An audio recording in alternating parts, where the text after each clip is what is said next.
नमस्कार,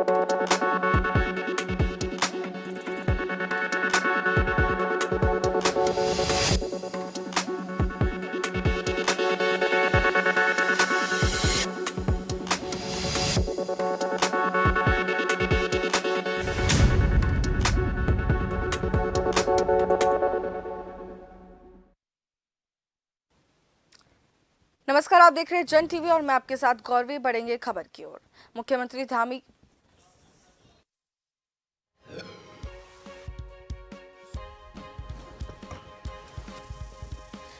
धामी ने काशीपुर में किया एरोमा पार्क का भूमि पूजन। उद्योगपतियों को प्लाटों का आवंटन। कहा, ये पार्क उत्तराखंड के लिए गौरव की बात। उत्तराखंड के मानसून एंट्री से बारिश का ऑरेंज अलर्ट। नदी नाले उफान पर। मुख्यमंत्री धामी ने की यात्रियों से संयम बरतने की अपील।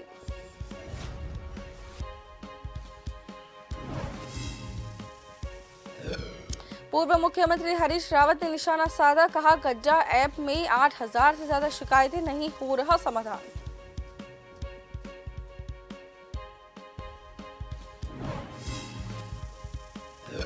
अल्मोड़ा के रानी खेत में गुलदार का आतंक। सिंगौली गांव में खेत में काम कर रही महिला पर हमला। घायल महिला को कराया गया हॉस्पिटल में भर्ती।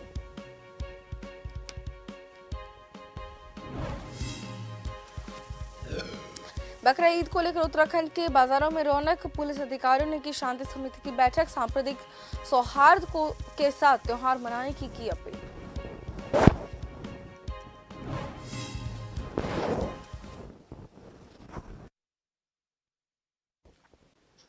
अब खबरें विस्तार से। मुख्यमंत्री धामी की अध्यक्षता में समीक्षा बैठक। सचिवालय में हेल्पलाइन 1905 पर समीक्षा बैठक। मुख्यमंत्री धामी की अध्यक्षता में हो रही है समीक्षा बैठक। फरियादियों की शिकायतों के निस्तारण की भी समीक्षा बैठक में शासन के उच्च अधिकारी मौजूद। 1905 पर कोई भी शिकायत दर्ज करा सकता है। निश्चित समय अंतराल पर किया जाता है निराकरण। 1905 पर लोगों को तत्काल मिलता है समाधान।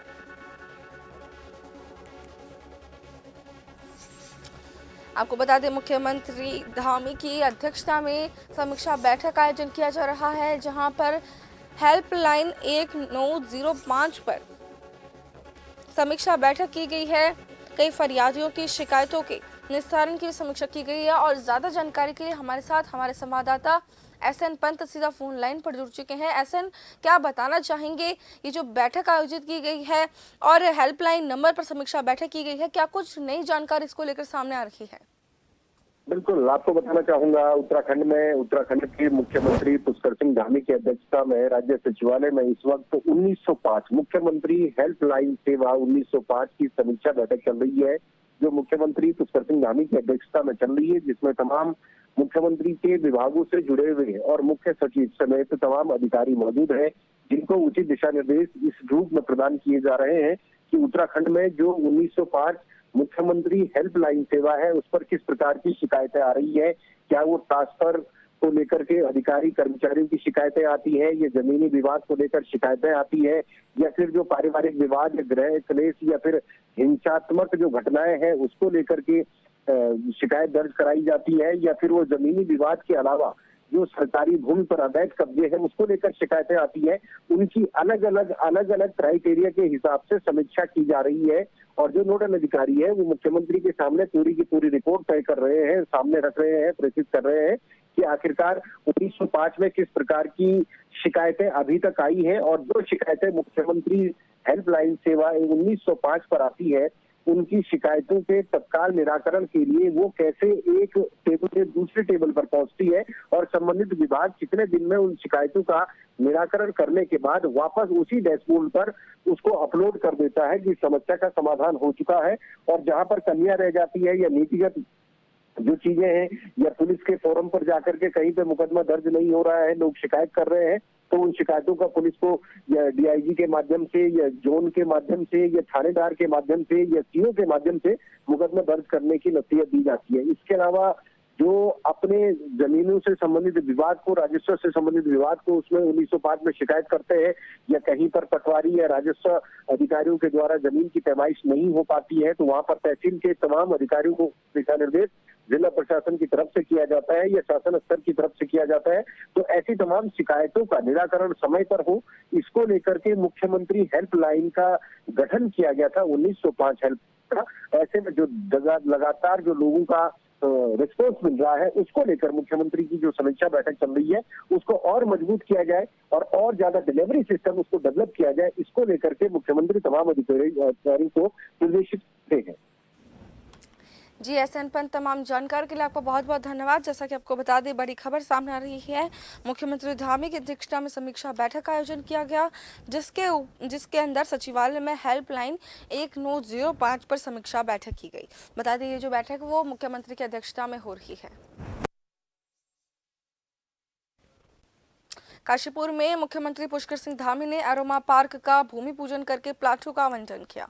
उन्होंने कहा कि कैप, सेलाकुई सुगंध व्यापार संघ दिल्ली और essential oil association of India Noida SIDCUL की ओर से पार्क की स्थापना की जा रही है और ये हमारे लिए गौरव की बात है। मुख्यमंत्री ने कहा कि उत्तराखंड देश का पहला ऐसा राज्य है जिसमें एरोमेटिक सेक्टर के विकास के लिए प्रदेश स्तर पर हमारी सरकार के द्वारा एक विशिष्ट केंद्र की स्थापना की गई है, जिसे सुगंध फार्मिंग के द्वारा राज्य की आर्थिकी बढ़ाने का दायित्व सौंपा गया है। हमारे यहाँ खुलने से निश्चित रूप से बहुत सारे संगमलीय क्षेत्र में जो हमारे यहाँ पर पौधे पहले से उत्पादित होते रहे हैं, हमारे किसानों को सीधे इससे लाभ होगा और रोजगार भी सृजित होगा, किसानों की आय भी बढ़ेगी और उनकी आर्थिकी भी बढ़ेगी और देश का भी अच्छा काम होगा। मुख्यमंत्री पुष्कर सिंह धामी ने राज्य में मौसम विभाग की तरफ से जारी किए गए अलर्ट को देखते हुए यात्रियों से संयम बरतने की अपील की है। मुख्यमंत्री पुष्कर सिंह धामी ने कहा कि मौसम खराब होने की स्थिति में कई बार यात्रा को रोकने से काम भी किया जा रहा है, इसलिए यात्रियों से भी लगातार निवेदन किया जा रहा है कि जब भी उत्तराखंड में आए संयम बरतें ताकि उनकी यात्रा मंगलमय हो सके।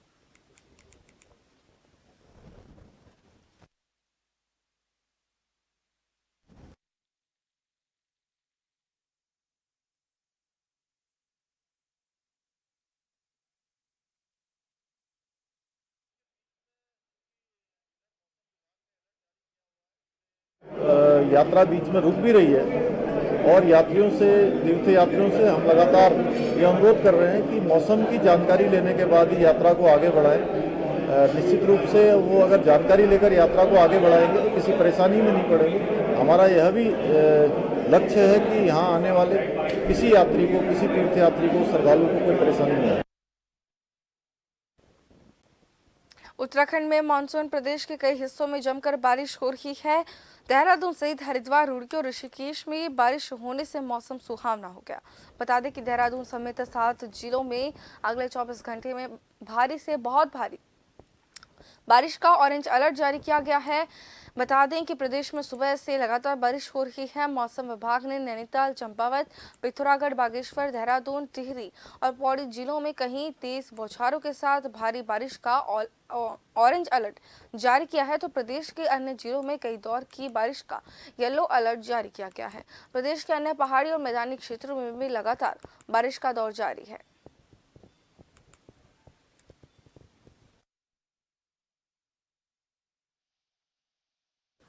आपको बता दें कि उत्तराखंड में मानसून की वजह से प्रदेश के कई हिस्सों में जमकर बारिश हो रही है। बता दें कि देहरादून समेत कई जिलों में बारिश होने की वजह से मौसम जो है सुहावना हो गया है। बता दें कि देहरादून समेत 7 जिलों में अगले 24 घंटे में भारी से बहुत भारी बारिश होने की संभावना के साथ ऑरेंज अलर्ट जारी किया गया है। साथ ही कई जिलों में बारिश का येलो अलर्ट जारी किया गया है।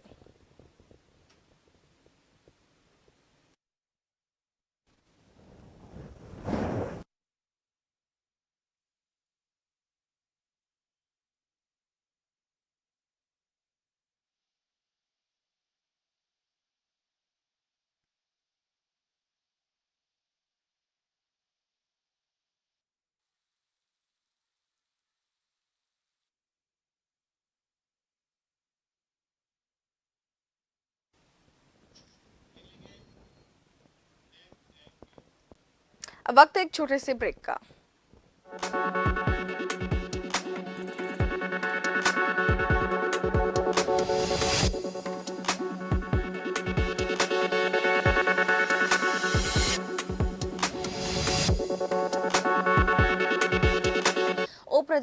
उप रजिस्ट्रार देशराज यादव के नेतृत्व में कार्रवाई की गई।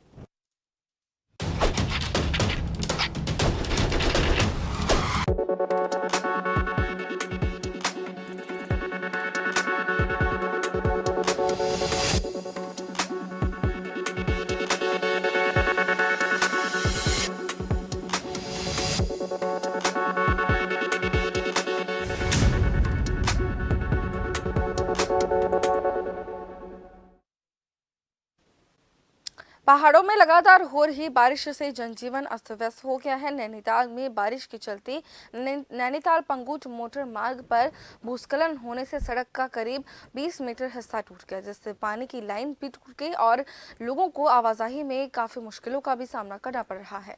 बता दें कि पंगुट का पूरा क्षेत्र पर्यटन के लिहाज से बेहद खास है। ऐसे में सड़क का एक बड़ा हिस्सा टूटने से खतरा मंडराने लगा है।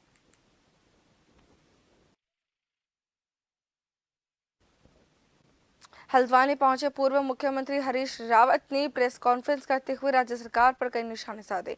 उन्होंने बागेश्वर में होने वाले उपचुनाव और निकाय चुनाव को कांग्रेस को मजबूती से लड़ने का दावा किया, तो वहीं दूसरी तरफ महंगाई, भ्रष्टाचार और रोजगार को लेकर भी सरकार पर कई निशाने साधे। हरीश रावत ने कहा कि सरकार के खड्डा ऐप में 8,000 से ज्यादा शिकायतें हैं, जिनमें लोगों ने फोटो भेजकर शिकायत की है, पर सरकार अब उनका कोई संज्ञान नहीं ले रही है। इसके अलावा राज्य में जमीनों के बंदरबांट का बड़ा खेल चल रहा है।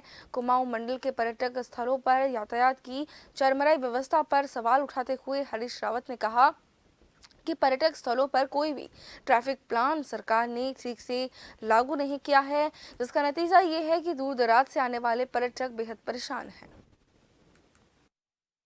जिस तरीके से जमीनों के खरीद पर जिस नियंत्रण को नारायण दत्त तिवारी जी की सरकार ने लागू किया था, जिसको और कठोर बनाने का काम श्री खंडूरी जी की, बीसी खंडूरी जी की सरकार ने किया था, और हमारे वक्त में हमने कुछ एरियाज को नोटिफाई कर दिया था और उनको, जिनको भाजपा सरकार ने डिनोटिफाई कर दिया और कानून बना करके जमीनों की खरीद फरोख्त को इतना सरल बना दिया कि आज उत्तराखंड की संस्कृति पर भी हमला हो रहा है और हमारी जमीन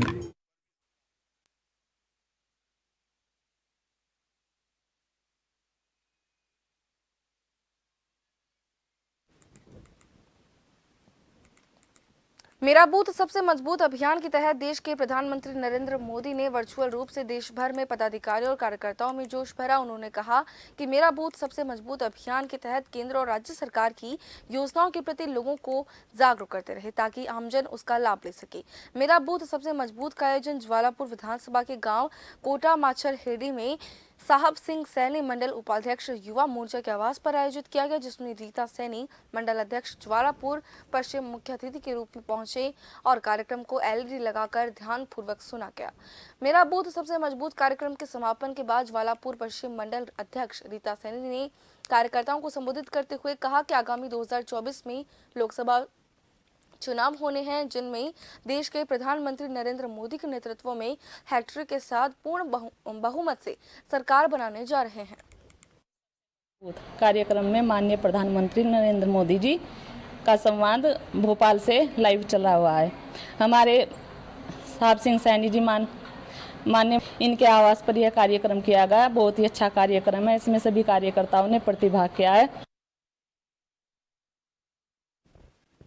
उत्तराखंड राज्य में सूचना प्रौद्योगिकी संचार को बढ़ाने को लेकर काम किया जा रहा है, जिसको लेकर 13 जून 2017 को पहली बार सूचना प्रौद्योगिकी को लेकर एक समिति का गठन किया गया था, जिसके तहत पिछले 7 सालों से अभी तक कई विषयों पर चर्चा की गई है और कई विषयों पर भी काम चल रहा है। उत्तराखंड में भी सूचना प्रौद्योगिकी के गठन के बाद डिजिटल साक्षरता के दर में प्रगति को लेकर काम किया जा रहा है। साथ ही साइबर सुरक्षा के क्षेत्र में राजस्व की तैयारियों को लेकर भी चर्चा की जा रही है और आईटी कनेक्टिविटी सहित कई कनेक्टिविटी के क्षेत्रों को लेकर काम किया जा रहा है। कमेटी के सभापति उमेश शर्मा काऊ ने बताया कि कमेटी के गठन के बाद समिति ने अभी तक 16 बैठकें आयोजित की है। काम हम सूचना और प्रौद्योगिकी विभाग, समाज कल्याण विभाग, परिवहन विभाग, विद्यालय शिक्षा विभाग, राजस्व विभाग के सूचना प्रौद्योगिकी संबंधित विषयों पर जो भी प्रतिवेदन आते हैं उनका निस्तारण का काम, या जिस तरह अभी मैंने कहा साइबर आने वाले समय में तो साइबर की शिकायतें भी बहुत हमारे सदस्यगण उठाएंगे, उनका भी किस तरह से समाधान हो, इस ओर कैसे हम साइबर ठगी से बचें, उसके लिए भी रास्ता निकालने का सुझाव हम सरकार को और प्रशासनिक अधिकारियों को सदन में देने का काम करेंगे। 29 तारीख को मुस्लिम समुदाय का त्योहार बकरा ईद पूरे देश में धूमधाम के साथ मनाया जाएगा। वहीं उत्तराखंड में भी बकरा ईद की तैयारियों को लेकर सभी व्यापारी अभी से अपनी दुकानों को सजाकर बैठ चुके हैं। वहीं पुलिस प्रशासन भी बकरा ईद की सुरक्षा को लेकर अभी से सतर्क नजर आ रहा है। एसएसपी देहरादून दिलीप सिंह कुंवर ने सभी थानों में पीस कमेटी की मीटिंग की और साथ ही सभी अधिकारियों को निर्देशित भी किया है कि धार्मिक त्योहार पर कोई भी हो उसको सफलतापूर्वक संपन्न करवाने की जिम्मेदारी हमारी है। हमारे थाना वाइज थानावार हम लोगों ने जो है जो पीस कमेटी मीटिंग है उसकी कमेटी है उनकी मीटिंग हो गई है और हमने जो संवेदनशील इलाके हैं जो मिक्स्ड पॉपुलेशन वाले इलाके हैं वहाँ पर विशेष हमारी नज़र रहेगी। सब लोगों से बातचीत हो गई है, सारे अधीनस्थों को हमारे इंटेलिजेंस यूनिट को सबको हम अलर्ट कर दिया है और जैसे अन्य धार्मिक त्यौहार पीसफुली।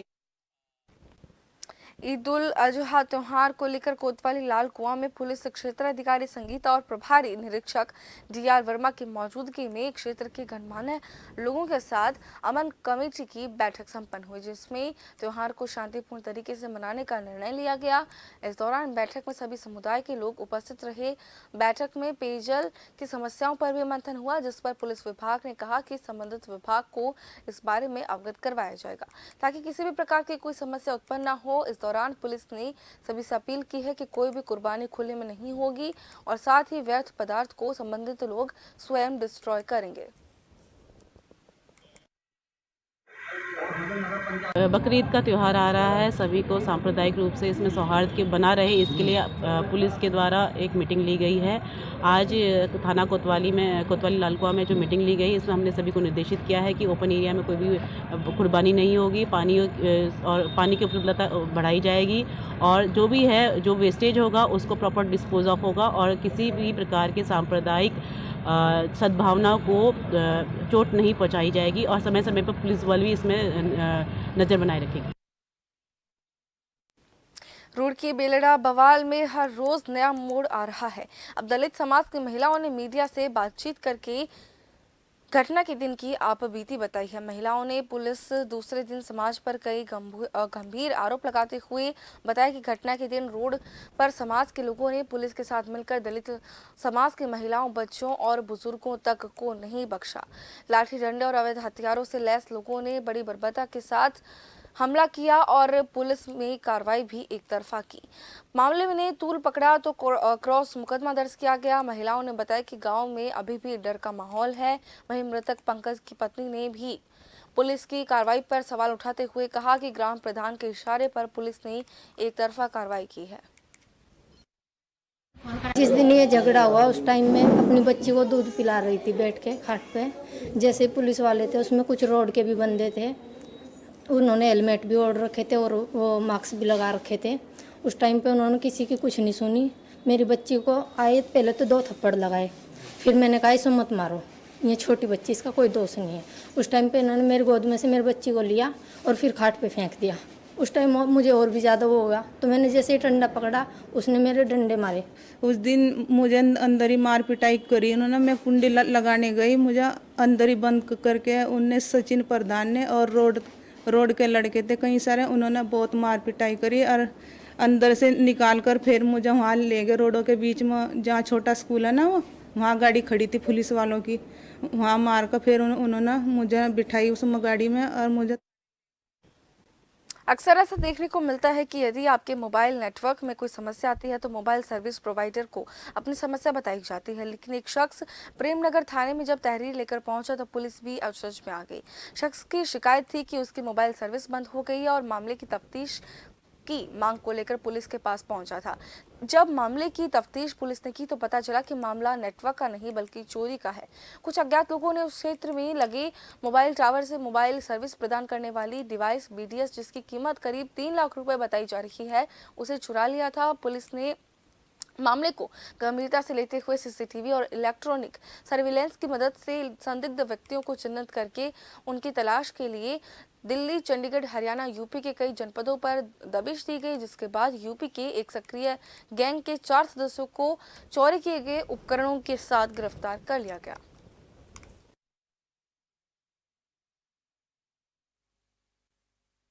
एरोटेक कंपनी है एक, ये चारों जो बंदे पकड़े गए हैं ये उसी के कंपनी के हैं। कमल नयन जो है बेसिकली इसका मास्टरमाइंड है, उसका असिस्टेंट जो है विजय कुमार है। और ये दोनों जिस किसी टावर में अगर ये लोग सर्विसिंग के लिए जाते थे तो वहाँ जाकर के फिर जो है फर्दर उस टावर के लोकेशन ये दोनों अपने जो सहयोगी हैं उनको देते थे। फिर विपुल और प्रियांशु वहाँ पहुँच करके BTS और RRU ये दोनों बड़े बहुत ही महंगे इक्विपमेंट्स हैं, पार्ट्स हैं जो टेलीफोन के टावर्स में लगा रहते हैं। अल्मोड़ा जिले के पर्यटन नगरी रानीखेत तहसील के सुदूरवर्ती गांव सिंगोली में खेत में काम कर रही महिला पर गुलदार ने हमला कर दिया। लोगों के शोर मचाने पर गुलदार भाग गया। जख्मी महिला को ग्रामीणों ने राजकीय हॉस्पिटल में उपचार के लिए भर्ती कराया है। ग्रामीणों ने बताया कि वन विभाग के रेंजर को बार बार फोन करने के बाद भी फोन नहीं उठा रहे हैं, जिसको लेकर ग्रामीणों में भारी रोष व्याप्त है।